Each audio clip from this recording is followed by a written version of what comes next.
Averea Bisericii Ortodoxe Române este fără doar și poate un subiect tabu. După ce ieri am aflat că mai toate mitropoliile și arhiepiscopiile din țară au declarat la fisc încasări de milioane de euro, astăzi am vrut să vedem care este totuși secretul.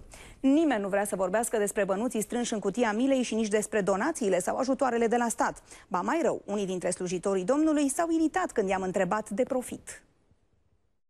Ce programe sociale are Episcopia Sălajului? Nu le spun. Vă rog să plecați. Ce vreți, să vă luăm la bătaie?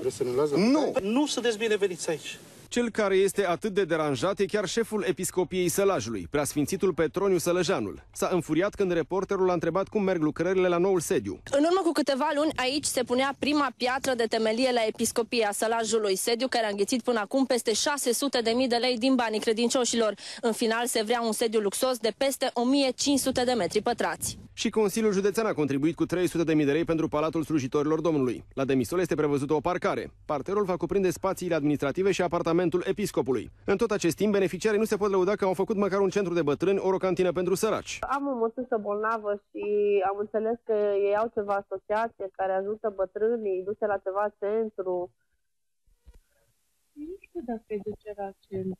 Știu că sunt 3 persoane care se duc acasă, la domiciliu, fac anumite servicii mai mici. Probabil că cei din Episcopia Sălajului nu știu să-și managerieze afacerile la fel de bine ca fraților din alte zone. Arhiepiscopia Tomisului a făcut anul trecut un profit de aproape 7 milioane de euro, doar din afacerile cu lumânări, vii, livezi și magazine. Iar la Iași, mitropolia a strâns peste 1 milion de euro. Din păcate, preoții de la țară se descurcă cum pot. Apelează mereu la mila credincioșilor. De exemplu, acest părinte se luptă de 8 ani să-și ridice biserică. De la credincioși a strâns 1 milion de lei noi, iar primăria l-a ajutat cu încă 300.000 de lei. Metropolia, deocamdată, este vorba să ne sprijine cu niște cherestea materiale când apucăm să facem schelele. Nevoie ar mai fi. Depinde și unii donează.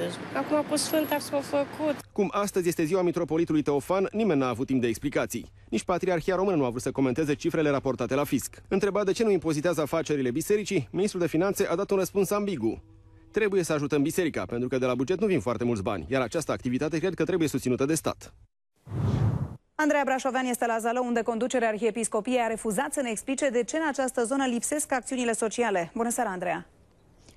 Bună seara! Ne aflăm în fața catedralei în care s-a investit până acum 15 milioane de lei, adică peste 3 milioane de euro.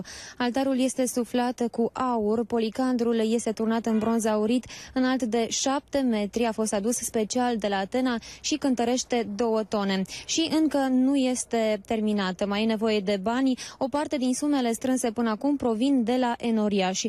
Episcopia Sălajului nu are niciun profit declarat la fisc până în acest moment. Potrivit codului fiscal, biserica este scutită de plata impozitelor pentru veniturile din vânzarea produselor necesare actelor de cult, din chirii și din câștigurile provenite din activități economice.